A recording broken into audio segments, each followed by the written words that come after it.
Bendito sea el Dios y Padre de nuestro Señor Jesucristo, Padre de misericordias y Dios de toda consolación. Gracias a nuestro Dios, el cual nos llamó de las tinieblas y nos trasladó a su luz admirable. Nuevamente juntos, aunque sea a distancia, pero juntos. ¿Y por qué juntos? Pablo decía, aunque ausente en cuerpo, presente en espíritu. Y es de esa manera como nosotros también llevamos a cabo todo, desde aquí hacia allá donde ustedes están. Ausentes en cuerpo, pero presentes en espíritu. Y de esta manera podemos cantarle a Dios, de esta manera podemos amarnos, de esta manera podemos participar de la cena del Señor también, porque estamos en un mismo espíritu. Gracias a Dios por esta noche y porque hoy iniciamos nuestro estudio de la segunda epístola o carta del apóstol Pablo, del apóstol Pedro, segunda epístola del apóstol Pedro. Y quiero invitarles a que vengan a sus Biblias para poder ir versículo a versículo, como ha sido nuestra costumbre, considerando el estudio de la palabra bendita de nuestro Dios. Segunda epístola del apóstol Pedro. Hace 8 días concluyeron nuestros hermanos pastores con la primera epístola y hoy vamos a iniciar la segunda carta del apóstol Pedro. Tengo en mis manos una versión que me gustó mucho cuando la escuché por primera vez. Creo que no es tan nueva. Es la Biblia o es la palabra de Dios para todos.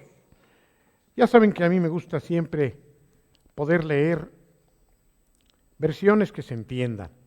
Ni estamos en España para ocupar un español antiguo, ni tenemos un nivel tan alto en nuestro léxico común como para hablarnos de vosotros y de fuisteis y venisteis y oísteis. Deseamos que podamos entender la palabra del Señor y por eso es que a mí me gustan las versiones más modernas. Y me gustó tanto esta versión que desearía leer antes de iniciar nuestro estudio el prólogo que presenta el comentarista aquí en esta segunda epístola. Es un resumen que inclusive está perfectamente dividido al final, antes de entrar al primer versículo. Voy a permitirme leerlo para que tengamos una semblanza general de lo que contiene esta segunda epístola y así desde el principio podamos ir aprovechando al máximo este estudio. Segunda carta del apóstol Pedro. La segunda carta de Pedro fue enviada a los creyentes en Jesús que tenían la misma fe de los apóstoles, pero había algunos que decían ser seguidores de Jesús y realmente no lo eran. La mayor parte de esta carta trata sobre esta pregunta. Otros libros del Nuevo Testamento, como Juan y Judas, también mencionan este problema. Pedro escribe para decirles a los creyentes que deben confiar en lo que han escuchado de los apóstoles que fueron sus maestros. Después de un corto saludo y oración, Pedro da un resumen de sus enseñanzas. Señala que los creyentes comparten la naturaleza y gloria de Dios, que deben constantemente crecer de manera que se parezcan más a Dios. Dios los escogió y convocó para ser su pueblo. Y si son su pueblo, recibirán todo lo que Dios ha prometido. Pedro dice que fue testigo del milagro de la aparición de Jesús a Moisés y a Elías, haciendo referencia a lo que le ocurrió cuando subió al monte de la transfiguración y que está contenido ahí en el Evangelio de Mateo, capítulo 17, en los 13 primeros versículos. Dice que este evento asombroso es una prueba de la grandeza divina de Jesús. Esto prepara a los lectores para aceptar la verdad de algunas de las afirmaciones que hace después de la carta. Pedro escribe sobre las profecías del juicio divino y la segunda venida de nuestro Señor Jesucristo. Luego advierte acerca de los maestros falsos, quienes dicen que estas cosas no pasarán. Acusa también a los falsos maestros de todo tipo de malos comportamientos. Describe a estos de formas similares a las del libro de Judas. Una parte interesante de la segunda carta de Pedro es la mención a las cartas del apóstol Pablo. Anteriormente Pedro y Pablo habían tenido desacuerdos bien conocidos. En Gálatas 2 se describe esto. Pero ahora Pedro enseña a los creyentes que pueden confiar en las cartas de Pablo. Lo dice en el capítulo 3, versículos 15 y 16. De hecho, dice Pedro que los escritos de Pablo son parte de las Escrituras. Señala que a veces en las cartas de Pablo hay cosas difíciles de entender. Dice que algunas personas las han usado equivocadamente. Pedro aclara que Pablo escribió con la sabiduría que le dio Dios. Sus amables palabras acerca de Pablo dan un ejemplo maravilloso de su propia enseñanza, unos versos más adelante. Les pide a los creyentes que conozcan mejor a nuestro Señor y Salvador Jesucristo y así recibirán cada vez más de su generoso amor. La segunda carta de Pedro le enseña a los creyentes a recordar que Dios nos ama como Padre. Enseña que Jesús vino al mundo como el Hijo glorioso y poderoso de Dios. Sin duda Él regresará como el gran juez, el juez de todas las personas. Estas son las cosas que los apóstoles enseñaron. Si la iglesia recuerda lo que enseñaron los apóstoles, los maestros falsos no podrán hacerles daño. Bien, esta segunda epístola del apóstol Pedro está dividida en 6 partes principalmente a lo largo de los capítulos. La primera, como pueblo de Dios, hemos recibido todo lo que necesitamos para ser como Él. Capítulo 1, versículos del 1 al 15. En segundo lugar, los creyentes podemos confiar en lo que hemos escuchado sobre Jesús, que está de acuerdo con las Escrituras. Capítulo 1, 16 al 21. En tercer lugar, algunos maestros y profetas deshonestos están haciendo daño a los creyentes. Siempre los ha habido y seguirá habiéndolos. Capítulo 2, versículos 1 al 22. En cuarto lugar, el regreso de Jesús es seguro. Por lo tanto, se debe vivir para honrar a Dios. Capítulo 3, versículos 1 al 13. En quinto lugar, las cartas de Pablo son verdaderas. Incluso si la gente ignorante las usa equivocadamente. Capítulo 13 o 3, versículos 14 al 17. Y finalmente, los creyentes debemos crecer en la fe siguiendo a Jesús. Esta es la división de la segunda epístola del apóstol Pedro. Y el día de hoy, si podemos, consideraremos los 2 primeros aspectos. Iniciemos pues en el nombre de nuestro Señor con el estudio de esta segunda epístola del apóstol Pedro. Señor, nuevamente invocamos tu nombre, pero también tu presencia y tu Espíritu Santo en nuestras vidas. Otra vez, Señor, queremos reconocer que solamente tú eres el que puede edificar, solamente tú puedes velar por nosotros. En vano estaremos tratando de hacerlo si no eres tú quien lo haga. Señor, si tú no lo haces, no podremos nosotros hacerlo. Por eso, Padre, confiamos en que cumplirás tus promesas esta noche al iniciar el estudio de esta segunda epístola. Bendice a mis hermanos allá en casa. Permíteles a cada uno de ellos atesorar por medio de tu Espíritu Santo en sus corazones y vidas lo que hemos de poner por obra para poder caminar como tú nos deseas tener. En el nombre de Jesús, Señor. Amén. Un cordial saludo de Simón Pedro. Así inicia en este lenguaje actual la segunda epístola del apóstol Pedro. Él se llama a sí mismo siervo y apóstol de Jesucristo. A diferencia de la primera carta, aquí el apóstol Pedro está presentándose como siervo de Jesucristo, pero no deja de reconocer el llamamiento que el Señor le hizo. Lo recuerdan ustedes, aun cuando Pedro le había negado, el Señor se apareció nuevamente a ellos y lo confirmó. Le bendijo, diciéndole: pastorea mis corderos, pastorea mis ovejas. Estaba diciéndole Pedro: yo te estoy enviando, te estoy apostolando para que tú fortalezcas a mis hijos, a tus hermanos. Así que Pedro se presenta como siervo y como enviado de Jesucristo. Y escribe a todos los que comparten, dice, una fe tan preciosa como la nuestra, porque nuestro Dios y Salvador Jesucristo es justo. Él no se coloca en una posición por encima de los demás, sino que, como lo dice aquí, igual que todos, está reconociendo que ha recibido, como todos los que hemos creído en Cristo, una fe preciosa, porque nuestro Dios y Salvador Jesucristo es justo. Lo que Cristo hizo en la cruz del Calvario le bendijo a Pedro, pero también a todos nosotros. Tenemos la misma fe. ¿Y esta fe nos alcanza para qué? Vamos a ver, versículo 2. Dice que Dios les dé cada vez más de su generoso amor y paz a través del conocimiento que ustedes tienen de Dios y de nuestro Señor Jesucristo. Que Dios les dé cada vez más de su generoso amor y paz.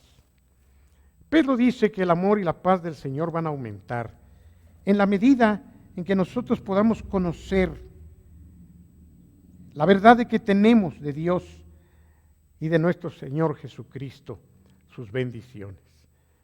El conocimiento es importante, de entender perfectamente que Dios ha hecho por medio de Jesucristo una obra en nosotros. Pasamos al versículo 3.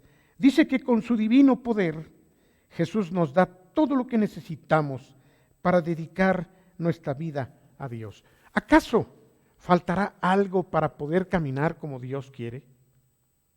¿Qué es lo más importante que Él nos ha dado? Después de la salvación, Él ha traído a su Espíritu a nuestras vidas. Su propia presencia es lo que garantiza en nosotros un caminar conforme a la voluntad de Dios. Es la presencia del Espíritu en nuestras vidas, como el apóstol Pedro lo indica aquí, lo que nos capacita para poder caminar y dedicar por completo nuestra vida a Dios. Todo lo tenemos porque lo conocemos a Él, quien nos llamó por su gloria y excelencia. Todo lo tenemos porque lo conocemos a Él. El conocimiento, como ya lo leímos en el principio, es un fundamento importantísimo. ¿Sabes que el apóstol Pablo, de hecho, doblaba sus rodillas para esto? Podemos leer en la pantalla lo que Pablo les decía a los efesios. Vamos a verlo en el capítulo 3. Es tan importante esto que Pablo también escribía. Él dice: por esta causa doblo mis rodillas ante el Padre de nuestro Señor Jesucristo, de quien toma nombre toda familia en los cielos y en la tierra. ¿Para qué? ¿Para qué doblo mis rodillas? Para que Dios les dé, conforme a las riquezas de su gloria. Mira, nuevamente aquí Pablo, igual que Pedro, está hablando de que el Señor nos ha dado, de que el Señor nos da la capacidad de ser fortalecidos con poder en el hombre interior por su Espíritu. Pero sigue diciendo algo importante: para que habite Cristo por la fe en sus corazones, a fin de que, arraigados y cimentados en amor, sepamos plenamente y seamos capaces de comprender con todos los hermanos cuál sea la anchura, la longitud, la profundidad y la altura, y de conocer el amor de Cristo. Conocer el amor de Cristo. Mantengamos allí esa cita. Conocer el amor de Cristo. Aquí Pedro está diciéndonos que tenemos todo porque lo conocemos a Él, quien nos llamó por su gloria y excelencia. Conocemos a Dios, pero ¿realmente lo conocemos? Pablo doblaba sus rodillas porque esto fuera una realidad de todos los días en la vida de los efesios. Y Pedro aquí está exhortándonos a entender esta importante realidad y de conocer el amor de Cristo que excede a todo conocimiento para que seáis llenos de toda la plenitud de Dios. ¿Te das cuenta cómo el conocimiento, al igual que Pedro, el apóstol Pablo lo relaciona con esa plenitud que Pedro dice ya tenemos para vivir conforme el Señor quiere? Vamos más adelante, creo que 2 versículos más con Pablo. Dice así: y aquel que es poderoso para hacer todas las cosas mucho más abundantemente de lo que pedimos o entendemos, según el poder que actúa en nosotros. A Él sea gloria en la Iglesia, en Cristo Jesús, por todas las edades, por los siglos de los siglos. Amén. Ese conocimiento, Pablo quería que los hermanos de Éfeso pudieran tenerlo en abundancia en sus corazones. Y dice, por esta causa doblo mis rodillas. Esto es, por esta causa estoy rogándole a Dios para que ustedes puedan conocerle, conocer profundamente a Dios. ¿De qué manera nosotros podemos conocerlo? Dice el apóstol Pedro que todo lo tenemos porque lo conocemos a Él. ¿En qué sentido? Ya es un asunto del pasado este conocimiento. Bueno, a partir de que nosotros hemos podido entender sobre la obra de nuestro Dios a través de Jesucristo, estamos conociendo una parte de Dios mismo y de Jesucristo mismo. A través de la palabra nosotros podemos conocer a Dios. A través de lo que Cristo hizo a favor de nosotros, estamos conociendo la obra del Señor por nosotros. Pero hay otras formas para poder conocer a Dios. Tú y yo lo conocemos por medio de esa relación que podemos tener todos los días. Lo conocemos a través de las experiencias que Él nos concede. Lo conocemos a través de las pruebas, a través de los quebrantamientos. En días pasados todos supimos de este accidente que tuvo mi hijo Jonathan y el hermano Edgar. Estaban pintando el techo de este local de la iglesia y la torre se vino abajo por un descuido. ¿Y qué pasó? Hermanos, la gracia y la misericordia de Dios fueron con ellos. Realmente, fuera de algunos golpes pequeños, podemos decir, porque no pasó a mayores, ellos no recibieron más daño. Me envió las fotografías, recién estaban caídos al suelo, y allí en el suelo me decía mi hijo que en ese momento, sin pararse, les dijo, vamos a darle gracias a Dios. Vamos a orar por estar vivos, por estar bien, por no tener huesos rotos. Yo estoy seguro que Jonathan conoció mejor a Dios. Edgar lo conoció mejor. Edgar apenas está por bautizarse, pero esta experiencia, como algunas otras cosas, le han estado mostrando quién es Dios. A Jonathan le ha enseñado el Señor más de sí mismo al haberle concedido la vida, al haberle preservado de fracturas y de accidentes mayores. Conocemos un par de hermanos, Pastor Pablito y su hijo Carlitos, que a menor altura ellos también cayeron de un andamio y permanecieron y pasaron muchos meses en el hospital, uno con los dos brazos rotos y el otro con una fractura que le afectó a su ojo izquierdo. Y el Señor ahora, en su misericordia, les permitió salvar su vida y aún salir ilesos en fracturas. Esto, hermanos, es parte de lo que el Señor a veces permite para que nosotros le conozcamos más. Sí, da miedo, sí, es algo no aceptable. Seguro que tú estás pensando ahora, entonces para conocer a Dios tengo que pasar por pruebas. Déjame decirte que sí. Es en medio de las circunstancias adversas como nosotros podemos conocerle mejor. ¿Cómo vas a conocer a un Dios de sanidad si nunca has sido sanado por Él? ¿Cómo vas a conocer a un Dios de misericordia si nunca has podido tener su misericordia mostrada a través de circunstancias adversas. Mira, por eso el apóstol dice que todo lo tenemos por lo que conocemos de Él. Él nos llamó por su gloria y excelencia. Así nos dio promesas, preciosas promesas, valiosas promesas. Confiando en esas promesas, nosotros podemos ser semejantes a Dios y podemos escapar del mundo, el cual será destruido a fin de cuentas a causa de los malos deseos de los seres humanos. Si alguien en el Nuevo Testamento habla de la destrucción del mundo, es el apóstol Pedro. Más adelante vamos a ver lo que él profetiza en un sentido. Pero el mundo va a terminar. Hay un gran contraste y lo habrá, y qué bueno que lo hay, entre aquellos que hemos sido llamados de las tinieblas a su luz admirable, a la luz de nuestro Dios, y el mundo que no tiene a Dios, que no tiene esperanza, que no tiene vida, que no tiene conocimiento del Señor, a quien nosotros sí conocemos. Le damos gracias a Dios porque nosotros, como dice el apóstol Pedro, hemos de escapar de este mundo de pecado. Hemos de escapar de este mundo que será destruido, que los elementos ardiendo se consumirán. Todo acabará, como el apóstol Pedro lo dice más adelante, pero nosotros seremos rescatados porque nosotros conocemos al Señor, porque nosotros somos del Señor, pero el mundo será destruido a causa de los malos deseos que existen en aquellos que no pertenecen a Dios.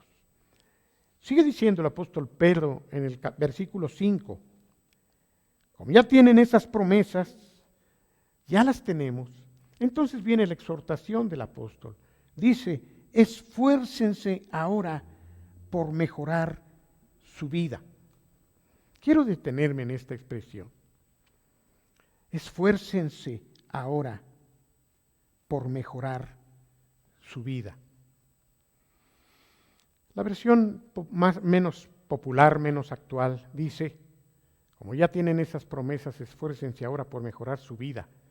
Así, a la fe, añádanle buena conducta y a la buena conducta, etcétera, que vamos a detenernos.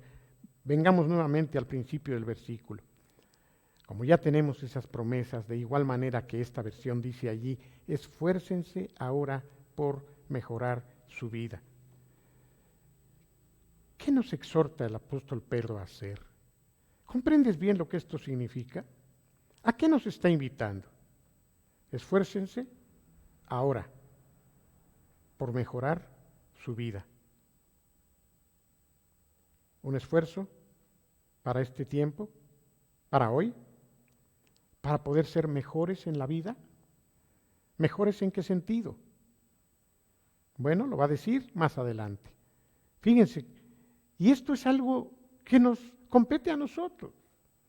Es verdad, y lo sabemos muy bien, que no es en nuestras fuerzas. Es verdad, lo reconocemos, que no es por nuestra propia capacidad, pero nuevamente se presenta aquí ese libre albedrío y esa responsabilidad que en nuestra decisión nosotros tenemos de ir a más en el diario vivir.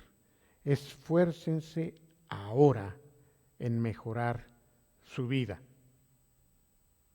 Te quiero preguntar antes de continuar, ¿tienes algo que podrías mejorar? Nuevamente te hago la pregunta. Analízate con honestidad. Ahorita mismo tú tienes algo que puedes mejorar para que tu vida crezca. Me preocuparía que digas que no, porque yo sí tengo mucho que mejorar. Esa es la exhortación del apóstol Pedro.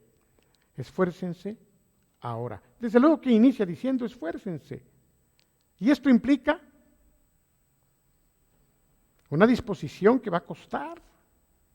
Esto implica un esfuerzo que en muchos casos y en muchos momentos no va a ser nada fácil. Por eso el apóstol nos da la clave. ¿Cómo podemos ir creciendo? ¿Cómo podemos ir esforzándonos de gloria en gloria, de fe en fe, paso a paso. Leámoslo. Dice, versículo 5, como ya tienen esas promesas, esfuércense ahora por mejorar su vida. Así, a la fe, añádanle un carácter digno de admiración. Al carácter digno de admiración, añádanle conocimiento. Al conocimiento, añádanle dominio propio. Al dominio propio, añádanle constancia. Y a la constancia, añádanle servicio a Dios. También al servicio a Dios, añádanle afecto a sus hermanos en Cristo. Y a ese afecto, añádanle amor. Probablemente aquí nos detengamos hasta terminar el tiempo de esta noche.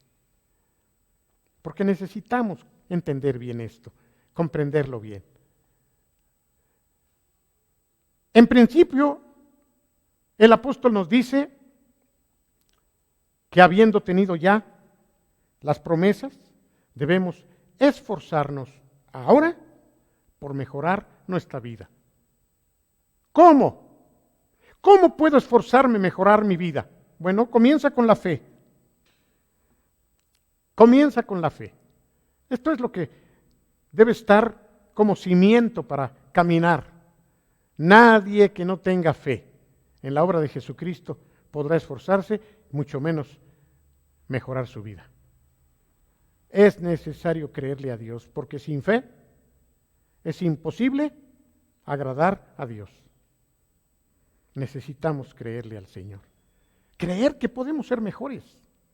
Creer que nuestro esfuerzo en el Señor puede traer un fruto. Creerlo. No solamente leerlo. No solamente oírlo. Es creer que puedo ser mejor. Es probable que tú no hayas cambiado ni te esfuerces más porque piensas que no puedes ir a más. Pero aquí la fe es fundamental. Yo creo que puedo ser mejor. Me gustaría que lo repitas ahí donde estás. ¿Lo repetimos? Yo creo que puedo ser mejor. 1, 2, 3.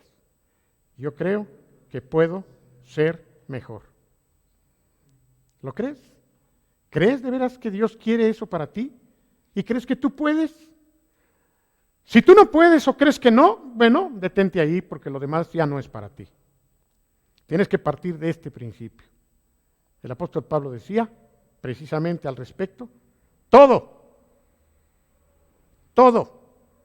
lo puedo en Cristo que me fortalece. Repítelo conmigo.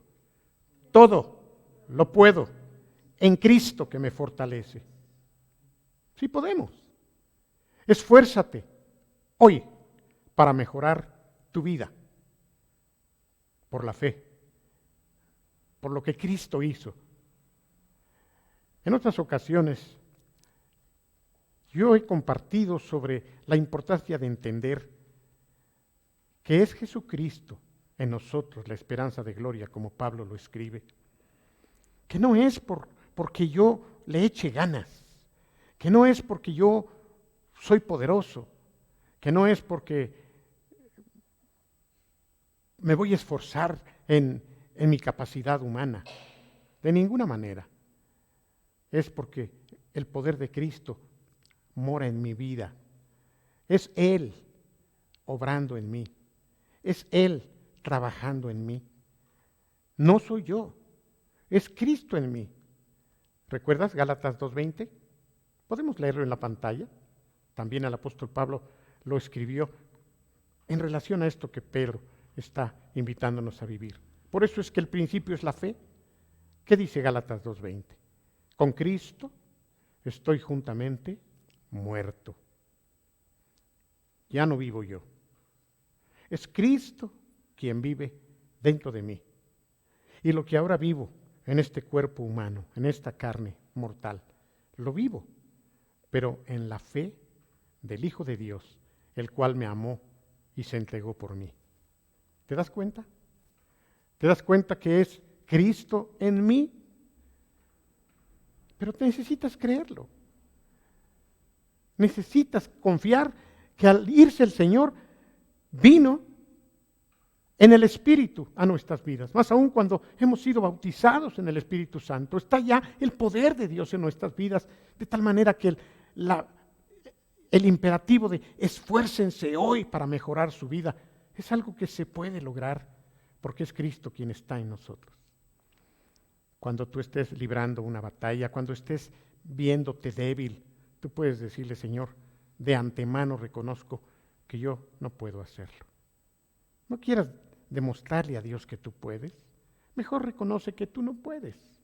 Dile: no puedo, Señor, y es más, ni voy a intentar esforzarme. Más bien reconozco que en mi incapacidad eres tú quien lo va a hacer a través de mí. Entonces, ¿dónde está mi esfuerzo? ¿Qué es esto de esforzarnos en la gracia? ¿Cómo interpretar esta aparente contradicción? ¿Soy yo o no soy yo? ¿Es Cristo en mí o soy yo en mi fuerza? ¿Cómo podemos congeniar, cómo podemos ajustar, unir esta aparente contradicción? Hermano, esforzarnos en la gracia implica que tú reconoces que en ti mismo no hay fuerza, pero que es Jesús tu fuerza. Que no es tu propia iniciativa, sino la de Jesús a través de ti, la que va a enfrentar al enemigo. Porque finalmente es nuestro enemigo a vencer. Es el diablo quien viene a decir: tú no puedes. La próxima vez que te lo diga, dile: estoy de acuerdo contigo, yo no puedo, pero Cristo está en mí. Y en Cristo sí lo puedo, porque Cristo es quien lo va a hacer a través de mí. Todo lo puedo en Cristo que me fortalece. Por eso esforzarnos en la gracia implica que le creamos al Señor. Por eso el apóstol Pedro inicia por la fe. Vuelvo a repetir este versículo 5 que dice: ya tenemos esas promesas. Entonces ahora nosotros podemos esforzarnos para mejorar ahora nuestra vida, partiendo de la fe. Ok, ya tengo la fe. Yo creo que el Señor me ha salvado. Yo creo que por Él soy más que vencedor. Yo creo que todo lo puedo en Cristo que me fortalece. Perfecto. Entonces no te quedes allí. Pasemos al segundo punto. ¿Cuál es?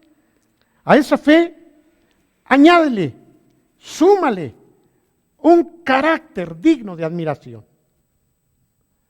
El día de ayer en la reunión de pastores comenzamos a estudiar un buen libro de un amado hermano, Miguel Núñez, que habla de aquellos que estamos sirviendo a Dios, aquellos que hemos sido llamados a servirle.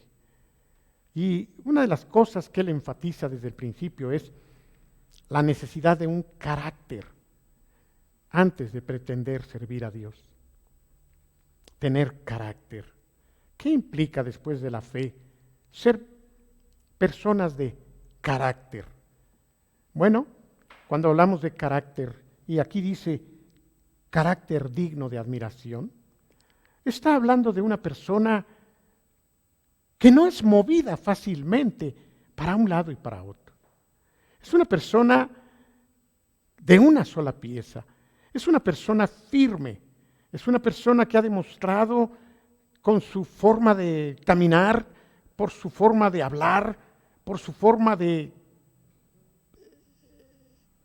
relacionarse con los demás, que tiene un carácter firme, un carácter probado, un carácter dulce, un carácter que no es fácil de doblar.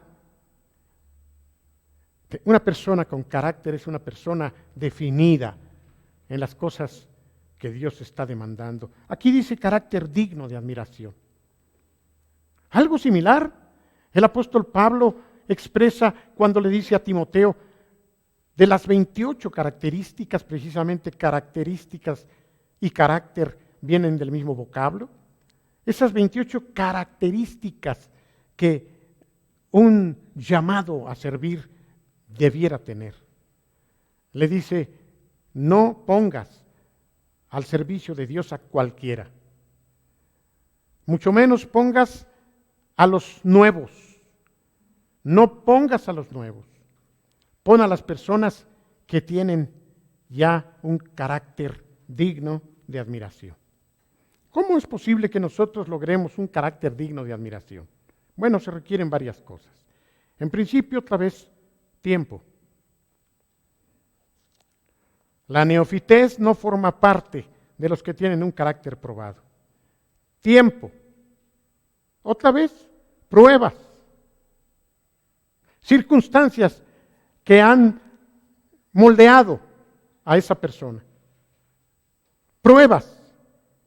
Ha sabido sortearlas. Obediencia. Tiene una disposición para someterse. Todo esto va a formar carácter. La obediencia, la fortaleza en las pruebas, las experiencias de la vida. Esto forma una persona en su carácter. Y dice aquí que después de la fe, la persona debe agregarle a su fe carácter digno de admiración. ¿Qué piensan los demás de ti? Es una buena pregunta. Me la hago yo principalmente. ¿Qué piensan los demás de ti? No te quejes de que hay muchos que te critican. Olvídate de eso. Me refiero a, en general, tus papás, la gente más cercana a ti, los hermanos más cercanos, tus patrones, tus maestros. ¿Qué opinión tienen de ti? ¿Pueden decir esta persona es una persona de carácter digno de admiración?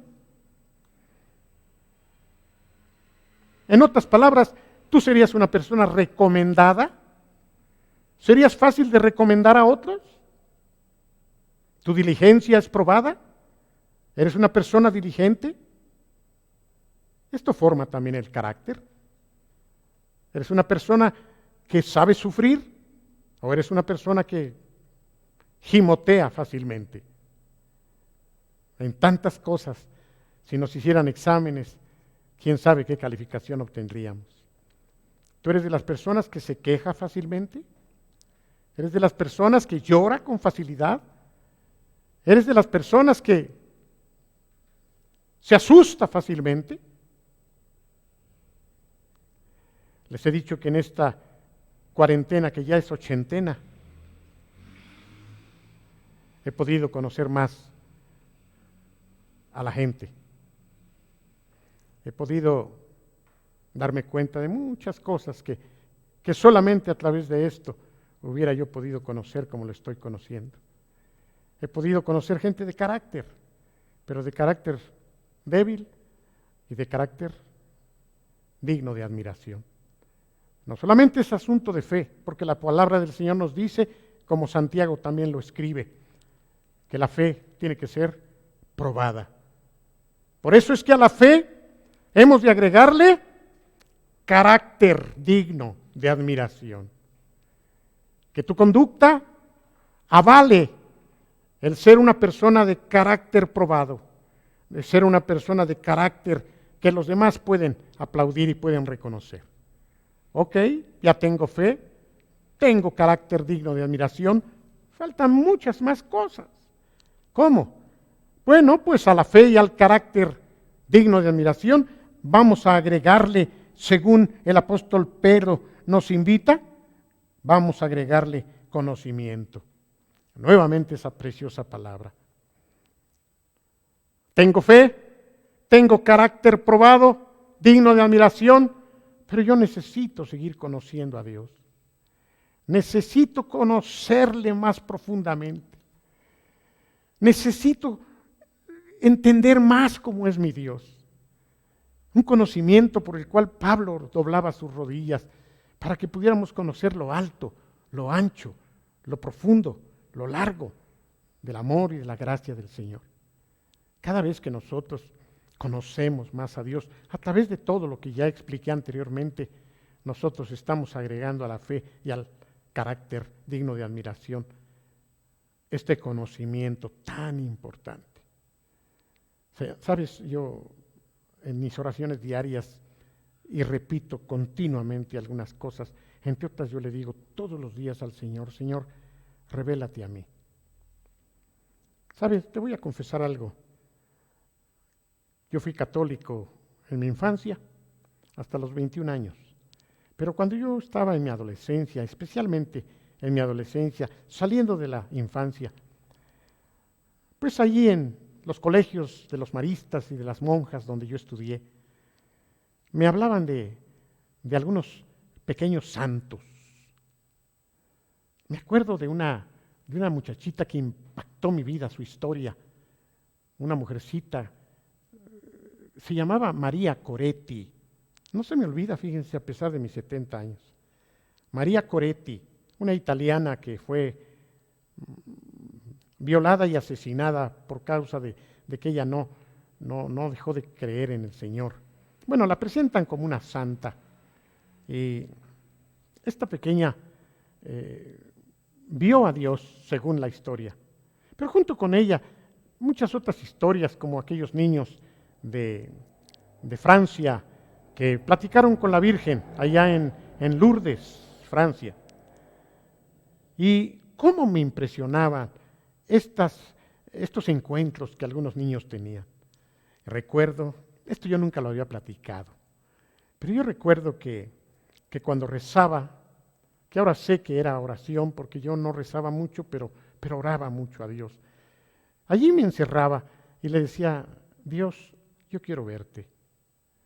Quiero verte como María Coretti, quiero verte como los niños de Lourdes, quiero verte, quiero oírte. ¿Y saben? Me da gusto decirlo porque yo tenía fe. Y yo recuerdo que después de decirle eso me quedaba callado y volteaba. A lo mejor tú lo has hecho alguna vez en tu vida, pero yo sí lo hice muchas. Y muchas veces yo pensé que el Señor se me iba a aparecer. Muchas veces yo estaba deseoso en que Él se hiciera presente. Y luego pude ver Marcelino Pan y Vino, tantas influencias católicas en mi vida, pero yo las creí. Yo pensaba que Dios en un momento dado se me iba a aparecer. Pero mi petición era, quiero conocerte, quiero conocerte. Y sabes, estoy tan contento de no haberle visto, pero de poderlo conocer. Estoy tan convencido de estar conociendo a Dios cada día más. Y si tú me preguntas cómo, pues a través de todo esto que he estado mencionando y que es la forma como podemos nosotros conocer a Dios. He leído la Biblia no sé cuántas veces completa. Cada año la leo completa. Bueno, este año voy un poco atrasado. Pero la he leído y créeme, cada año subrayo algo nuevo. Cada año hasta le pongo fecha a algunos pasajes en donde casi veo que Dios está hablándome. Oigo que Dios me dice literal y personalmente lo que ahí estoy leyendo. Y lo subrayo y pongo la fecha. Estoy conociéndolo de una manera superior al hecho de que Él hubiera aparecido una noche allí en mi cuarto. No habría tenido tanto conocimiento viéndolo como todo lo que Él me ha permitido tener en conocimiento, experimentándolo en mi vida. No solamente en mi vida personal y en las circunstancias que yo vivo, sino a través de mi ministerio como pastor. He visto a Dios, hermanos. Lo he visto y lo veo todos los días. Lo he visto y lo sigo viendo y lo seguiré viendo hasta el día que lo vea cara a cara, pero lo estoy viendo continuamente. Y estoy conociendo lo que es lo más importante, porque estoy seguro que el conocerlo supera el poderlo ver. Hay una similitud en las palabras, verlo y conocerlo, pero conocerlo es profundizar. Conocerlo es intimidar. Conocerlo es estar unido con Dios. Yo sé que tú también lo has conocido de alguna manera, pero ¿crees que ese conocimiento es suficiente? ¿Crees que esta exhortación y la de Pablo salen sobrando para ti y para mí? ¿O crees que podemos conocerlo aún más? Nos ha dado la fe. Ha trabajado en nosotros para tener un carácter digno de admiración. Pero podemos añadir todavía el conocimiento, un conocimiento de Él, un conocimiento de su palabra. Acabo de terminar la lectura del libro de Milagros en Moscú. Hoy inicié el libro de La evidencia que condenó a Ida Skribnikova para darle continuidad desde otro ángulo a esos sufrimientos tan grandes que en Rusia pasaron, sobre todo en la época de la cortina de hierro. Porque déjame decirte que me acabo de enterar por un WhatsApp que todavía en Rusia, lamentablemente, a través de, ¿cómo se llama el presidente actual?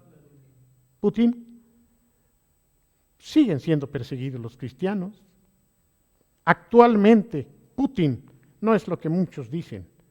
Él coquetea con la religión ortodoxa y tradicional de Rusia y por lo tanto desprecia y rechaza y prohíbe al cristianismo la libertad. Los rusos han sufrido mucho por muchos cientos de años.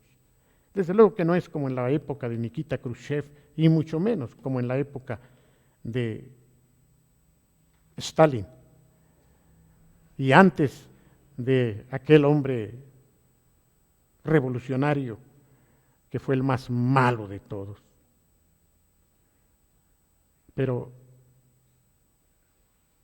esa persecución está ayudando a muchos allá en Rusia que están creyendo a poder ver a Dios y sobre todo a conocerlo de una manera maravillosa. Conocerle a través de las circunstancias adversas, a través de las pruebas. ¿Dónde se dan los milagros? ¿Dónde se requieren los milagros? Si no en la adversidad. Un milagro, literalmente, es un acontecimiento ajeno a la naturaleza, ajeno a las probabilidades naturales, algo que no puede darse naturalmente. Así que queremos milagros. Los milagros solamente vienen a través de esas pruebas y de esas circunstancias adversas. Es así como nosotros podemos conocer también a Dios. Leyendo la Biblia, entendiendo lo que Dios está haciendo, a través de las formas distintas en que Dios nos permite enfrentar los fracasos y los golpes a diario. Bueno, pues ya que tenemos fe y ya que tenemos un carácter digno de admiración y además por la misericordia de Dios, un conocimiento de Dios, viene una cuarta necesidad que agregar a estas tres anteriores. Al conocimiento, dice, añádanle también dominio propio. Fe, carácter probado, conocimiento y ahora dominio propio. ¿Tienes claridad de lo que esto significa? ¿Tú lo ejerces?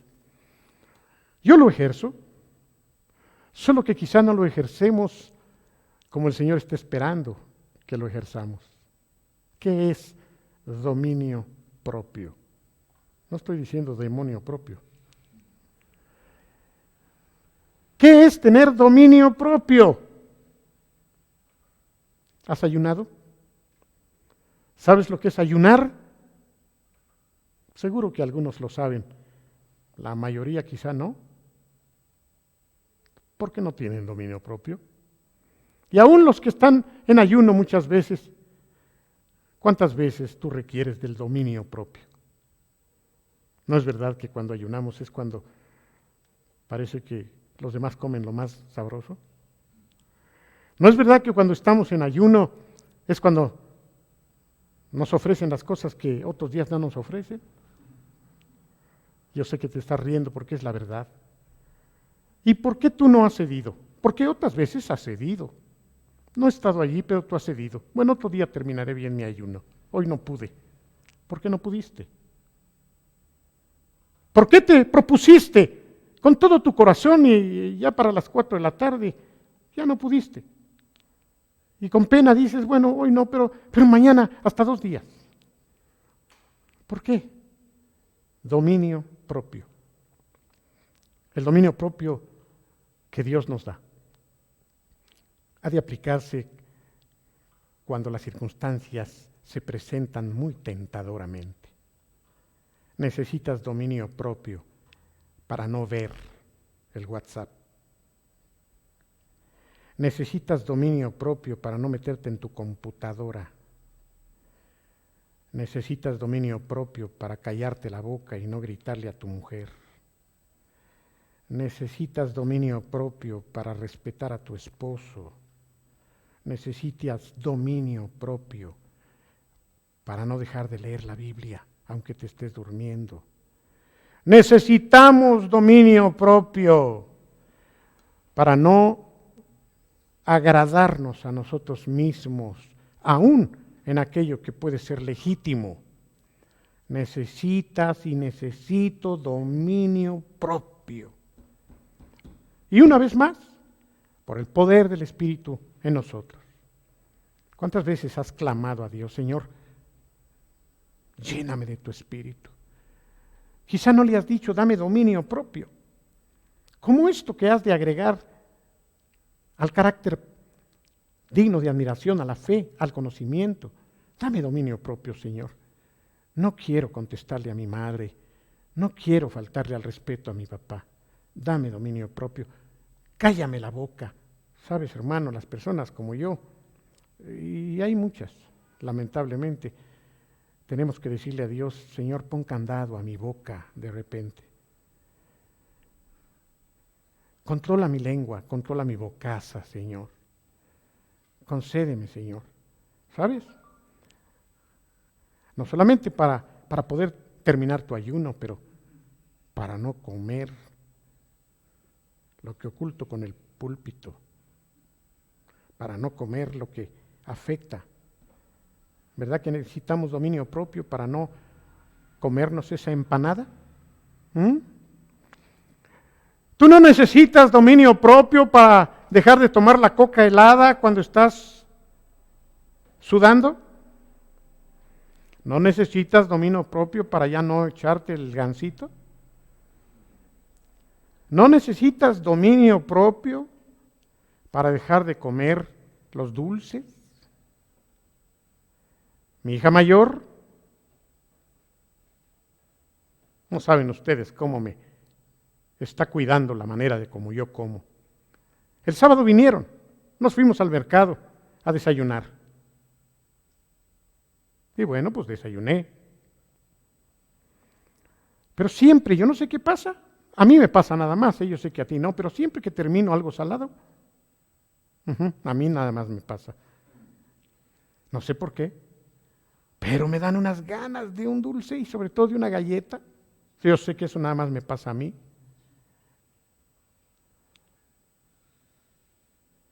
No sé por qué. Lo que más daño nos hace, lo que más nos gusta, lo voy a repetir, en todos los sentidos y en todas las áreas. Lo que más daño nos hace es lo que más nos gusta, o lo que más nos gusta es lo que más nos daña. Dominio propio. ¿Tienes fe? Sí, pastor. ¿Tienes ya un carácter digno de admiración? Pues creo que sí, pastor. ¿Tienes más conocimiento de Dios? ¿Conoces a Dios? Bueno, ¿y qué me dices del dominio propio? Es por esa fe, es por ese carácter que ya has sufrido y por ese carácter que has formado, es por ese conocimiento de Dios que tú puedes tener dominio propio. A mí me da gusto decir que el dominio propio me ha ayudado muchas veces también. No siempre porque me ha faltado, pero muchas veces yo he sido victorioso y Dios lo sabe a través del dominio propio que el Señor me da. Tú puedes salir adelante. Tú no tienes que ser un esclavo de ese vicio que tienes. No tienes que ser esclavo.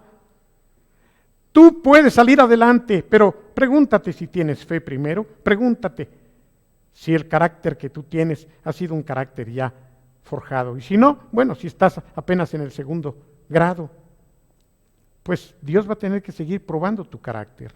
Pero si ya has estado probando tu carácter, si ya tienes un carácter digno de admiración por los demás y tienes conocimiento de Dios, aumenta ese conocimiento del Señor para que entonces venga un añadido más. el dominio propio. Cuando tú te detienes, cuando tú has logrado no abrir la boca, cuando tú has logrado poner a un lado aquello que ibas a comer, cuando tú has logrado hacer a un lado el teléfono o la computadora, cuando en lugar de acostarte te paras y te pones a lavar los platos de una vez. Hoy me pasó algo curioso. Yo tengo unos peces beta ahí en mi casa. Ya mis pobres peces ni se veían de lo verde del agua. ¿Les pasa a algunos? Pero había yo venido ya de caminar con mi esposa y de correr en el parque, y la verdad venía yo ya cansado. Yo quería sentarme a leer. Y volteé a ver mis peces, a los que yo ya iba a cambiar el agua desde antier, y pensé, mañana lo hago. ¿Cuántos piensan como yo, mexicano al fin? Mañana lo hago, mañana lo hago. ¿Cuántos? ¿Sabes? Tú también lo haces. Todos hemos dejado cosas para mañana. Aquel refrán mexicano no lo tomamos muy en cuenta. No dejes para mañana lo que puedes hacer hoy. Pero todos posponemos muchas veces, más el mexicano. Mañana. Por fin pude traer algunas cosas que tenía en casa y que me habían prestado aquí de la iglesia. Mañana. Dije, no, ahorita las meto a la cajuela, si no, van a estar ahí no sé cuántos días más. Y volví a ver mis peces y dije, mañana. Dije, no. Ya estuvo bien de mañana. Saqué mis peces, cogí el acuario, lo metí a restregar y ahí estuve, trabajándolo hoy.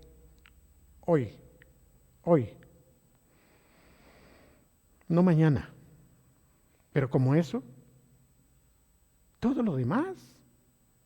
Es hoy que debes coser ese botón. Es hoy que debes darle grasa a esos zapatos. Es hoy que debes componer esa cama que se está cayendo. Ya sabes, yo disparo y Dios apunta. Es hoy. Dominio propio, no demonio propio. ¿Por qué parecen las dos cosas? Bueno, pues porque es el diablo quien nos habla al oído. Ay, no, mañana. Además, todos lo hacen. Además, consiéntete un poco. Trabajas mucho. Tienes derecho. Otro día. ¿Qué tanto es tantito?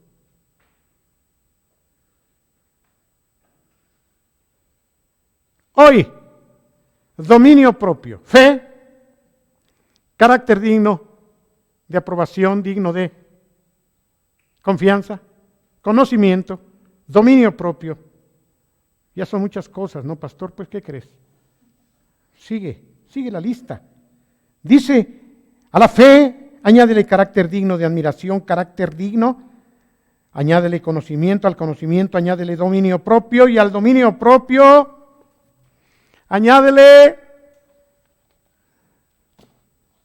constancia. ¿Qué es constancia?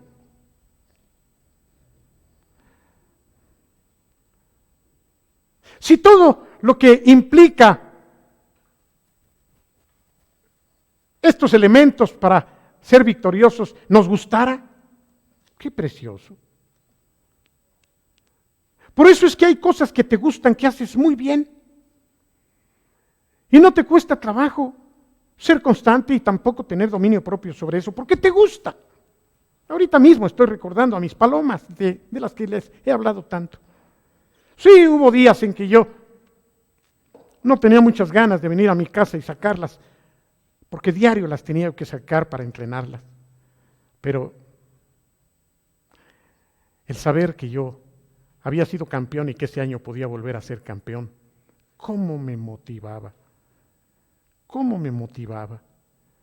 A ti y a mí nos ha pasado una cosa. Cuando algo nos cuesta trabajo, pero finalmente somos constantes o finalmente tenemos dominio propio. Ya cuando estamos ejecutando aquello, tienes que reconocer que ya ni te acuerdas de la flojera, ya ni te acuerdas de lo que decías de mañana, ya no te acuerdas de eso. Una de las cosas que hace a uno campeón es la constancia. Yo relaciono esta palabra con la palabra disciplina. Constancia y disciplina son palabras sinónimas. ¿Tú tienes disciplina? Todos queremos tener un cuerpo esbelto. Todos queremos tener una talla, pero yo debería de ser 34, 36. Esas tallas hace como 20 años que ya pasaron. ¿Qué tendría yo que hacer para volver a tener una talla como hace 20 años? Constancia. Les dije que corría en la mañana y casi diario corro. No, yo corro 1 kilómetro. ¿Sabes lo que es 1 kilómetro? Nada. Al menos corro 1 kilómetro. ¿Y vieras que me cae bien ese kilómetro? Dejo a mi esposa en la entrada del parque y entonces me echo a correr. Llego al final del parque, le doy 1/4 de vuelta y cuando regreso para acá, ahí me topo con mi esposa, le tomo la mano y ya sigo jalando aire hasta que ya mi respiración se hace normal y entonces desayunamos juntos. Gracias a Dios, ya mañana vamos a ir los pastores a jugar frontenis para ganarle a Chucho y a Beto con la facilidad con que yo les gano. Constancia, disciplina. En realidad las disciplinadas también eran mis palomas, mis pobres palomas. ¿Qué disciplina, hermano? Como relojitos me las traía yo. Ellas no tenían chance, ni un solo día de no salir a entrenar. Un solo día no las dejaba yo sin sacar. ¿Sabes lo que me pasaba cuando por alguna razón en el año yo no las sacaba un día a volar, un día?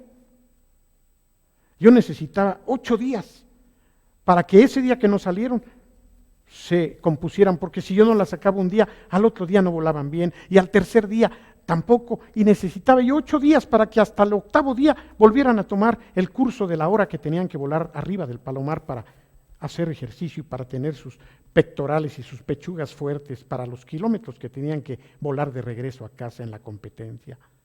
Disciplina, disciplina, constancia, constancia, constante, todos los días, a cada momento. La oración, ¿crees que requiera disciplina? No debería de ser. Si orar es platicar con Dios, debería darnos gusto, debería ser un privilegio, y sin embargo, te lo digo yo, aún para orar necesitamos constancia. Aún para orar necesitamos un momento a solas, un lugar a solas, como lo dijo el Señor Jesús. Ser constantes. ¿Tú lees la Biblia? ¿Se requerirá constancia para terminarla en un año? ¿Sí, este librote? Te confesé que voy atrasado este año. ¿Por qué? Mucho WhatsApp. Es que hay cosas interesantes, sí, algunas se pasan de interesantes y tengo que luchar. Yo no soy diferente a ti, por eso me gusta esto que estamos estudiando, pero sí se puede, hermano. Sí se puede. Se puede porque hemos tenido ya fe, porque el Señor ha permitido que nuestro carácter sea probado y seamos personas de carácter digno de admiración. ¿Es posible? Desde luego que sí. Pero ¿qué más? ¿Qué más nos pide el apóstol Pedro? Además de añadir a la fe carácter digno de aprobación y conocimiento. Además de tener constancia. ¿Qué nos dice el apóstol Pedro? Estamos en el versículo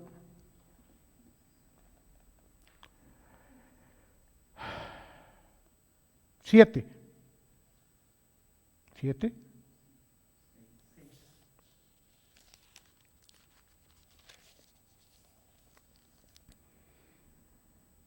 Al conocimiento añádanle dominio propio y al dominio propio constancia.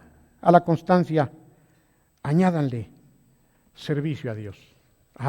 Si entendiéramos que todo lo que hacemos lo hagamos como para Dios y no para los hombres, lo haríamos con mucho más gusto. Algunos solamente de palabra lo dicen. Yo sirvo a Dios con todo mi corazón. Todo lo que hago lo hago como para el Señor. Y cuando aquellos que te están ordenando te maltratan, como que Dios ya no es el que está sirviendo, ¿verdad? Y cuando aquello que estás haciendo te ordenan de una manera fea, ándale fulano, apúrate.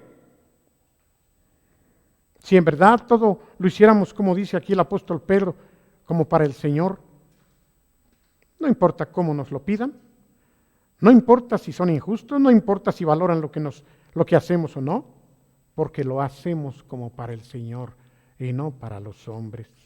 Por eso aquí, este concepto del apóstol Pedro lo marca claramente. Hermano, te quiero recordar que el apóstol Pedro estaba hablándoles a los hermanos en esta segunda epístola que estaban sufriendo cosas injustas en el reinado de los Césares. Pedro tenía que animar a los hermanos, a esos a los que les dice que quizá ni siquiera hermanos son, como lo vimos al principio. Algunos dice al principio que parece que son creyentes, pero que quizá no lo sean.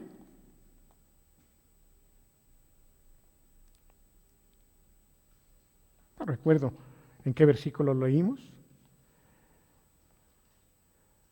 pero Pedro no es que dude de la salvación de algunos, pero se dicen creyentes, pero no se comportan como tales. Y por cuanto esta es una realidad, una triste realidad también en nuestros días, ¿cómo hacer para que en realidad nosotros mostremos nuestro cristianismo como el Señor quiere? Bueno, partiendo de la fe, agregando a la fe carácter digno de admiración y al carácter digno de admiración un conocimiento más profundo de Dios, un dominio propio y una constancia, pero haciéndolo todo como sirviendo al Señor. ¿Qué queja debiera haber en nuestros labios cuando lo que estamos haciendo es por el Señor? Yo aprecio tanto el servicio de los aquí presentes y de muchos otros hermanos que dan su vida por lo que están haciendo. Muchos de ellos, no todos, pero la mayoría quizá, déjeme decirlo así, lo hacen por amor a Dios. Porque ninguno tiene un sueldo. Y sin embargo lo hacen porque aman a Dios. Espero que no amen más lo que hacen, o no se amen más ustedes al hacerlo, pero que sea por amar a Dios, como un servicio a Dios. Yo estoy seguro que la mayoría lo hace así, por servicio a Dios. Bueno, si todo esto forma parte de tu vida y sirves y haces todo como para el Señor y no para los hombres, añádele a eso el afecto a los hermanos de la iglesia. O sea que no solamente lo vayas a hacer por Dios, sino también por tus hermanos. Y yo sé que algunos también lo hacen así. Yo ya no aguanto esta ochentena. Yo quiero estar contigo, hermano. Yo quiero abrazarte, besarte como siempre lo he hecho. Y te advierto, no te voy a obligar, pero probablemente muy pronto ya estemos todos juntos. No tengo mucho deseo de escuchar al César. Hay que darle al César lo que es del César, pero a Dios lo que es de Dios. Y se está llegando el momento de darle a Dios lo que le corresponde a Dios sin tomar en cuenta al César. tope donde tope y te guste o no te guste. Si no quieres venir, quédate tapado allí en tu casa. Pero habrá algunos que ya nos reunamos, porque además de servir a Dios, lo hacemos en función de los hermanos. Ya me pasé de tiempo y por mucho. Pero quiero concluir con un agregado más. Dice que además vas a servir a Dios, sí, pero amando a los hermanos y añadiendo a todo esto, amor. Que todo esto esté envuelto en el amor, en el ágape. Si en tu vida está el amor de Dios, entonces, como Pablo lo decía, no seremos como metal que resuena, ni címbalo que retiñe, sino que estaremos sonando como campanas bien afinadas, por el que el amor envuelve todo esto. ¿Lo recordamos? Fe, carácter digno de admiración, conocimiento. ¿Cuál es el cuarto? Dominio propio, constancia. ¿Cuál es el otro? Servicio a Dios, a los hermanos y todo esto rodeado por el amor. ¿Te das cuenta entonces cómo nuestras vidas han de crecer y de madurar? Es necesario que después de haber creído en el Señor, estemos pendientes siempre de ir agregando cada uno de estos elementos, como un rico pastel, que con todos sus elementos queda perfecto, porque tiene todos los buenos ingredientes. Y espero que con este ejemplo no caigas en tu constancia de no comer pastel. Que Dios te bendiga. Es un gusto haber estado aquí estudiando. El próximo miércoles seguiremos después de estos preciosos requerimientos del apóstol Pedro. El Señor te guarde.